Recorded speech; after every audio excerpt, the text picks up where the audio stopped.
This quick tutorial is about how to assign a value label to a variable.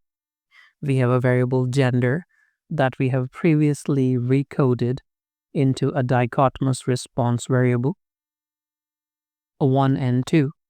We don't have any label. If I click this option here, value label, it does not change this gender 1 and 2 into male and female.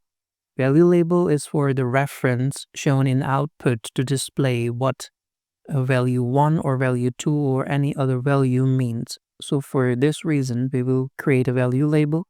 Click here under value in the gender row, 3-dotted option, then type in 1 and assign a label male and add, then 2 value and assign a label female and hit add, then press OK.